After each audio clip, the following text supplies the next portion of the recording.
Let's get excited. Today we're making a super fun, tasty, holiday-themed dish.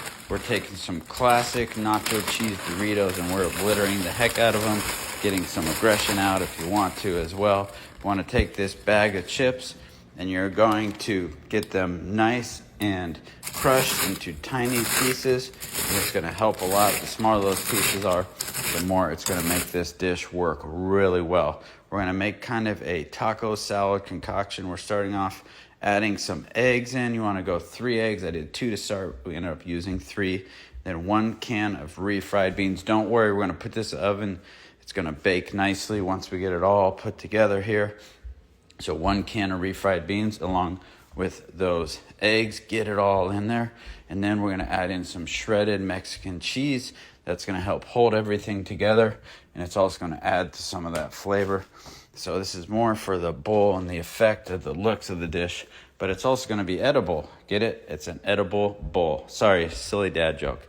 Now we want to fold it all in. We want it nice and well mixed so all those ingredients are working together to form a fun, spooky outline for our Halloween dish. So I'm folding them all in, and once we bake them, they're going to harden and create a good solid structure that we're going to use to pour our dip into. So now it's all mixed together. I'm going to take just a regular quart-sized Ziploc bag, put my mixture in there, and we're going to cut about an inch hole in the corner to use this to pipette onto our pizza pan.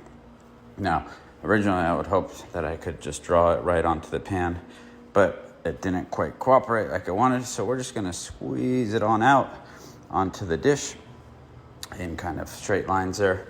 Get it all out and spread it as you squeeze. I'm fast forwarding a little bit to save you from the task of having to watch this in real time. It gets a little bit slow, of course, and we don't want to keep the action slowed down at all. So it's coming out, looks a little bit funnier than I expected, but don't worry, it's going to work very well, I promise. So now we can use a spoon, and then I got in there with the hands as well to start crafting it to make our design. Now, if you want to use this structure and this formula for other holidays, you sure can. Of course, you could make like a candy cane shape for a Christmas themed party, which would work really well. And that's about all the parties I can think of for different holidays. I guess there'd be like Easter or something too if you want to make an Easter egg, or a bunny face. Anyhow, here we go. I'm shaping it. Don't be too jealous of my artistic skills.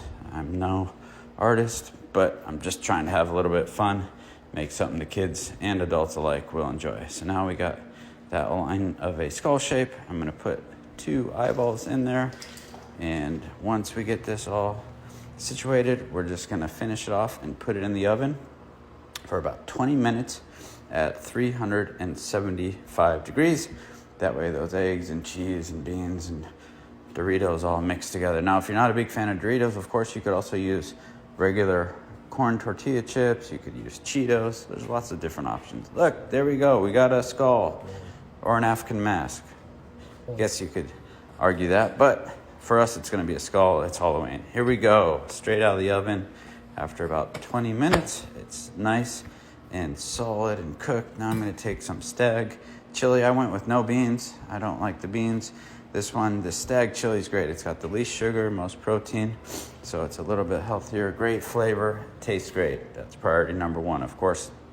Now, you can heat it up prior to putting it in here, or you can just pour it in there, and then we're gonna get our next ingredient, some delicious on the border queso coming right up. Once I smooth out this chili, get it nice and flat and ready for the next layer to come.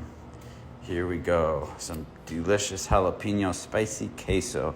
Again, you can heat this up in the jar and pour it right on there, or you can leave it cold, pour it on, and then put it back in the oven.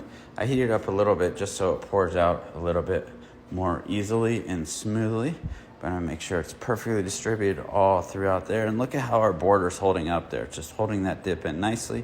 So once people eat the dip, they can even try out eating our Dorito bake concoction as well. So I'm going to smooth this a little bit, and then we can put it back in the oven for about 10 minutes if you want to heat it up, or if you're going to a guest house for a potluck or something, or Halloween party. You can heat it up once you get to the house. Make sure it tastes absolutely fantastic, nice and warm for our guests. All right, now the big reveal. Get some more tortilla chips and give this thing a taste. Looks awesome.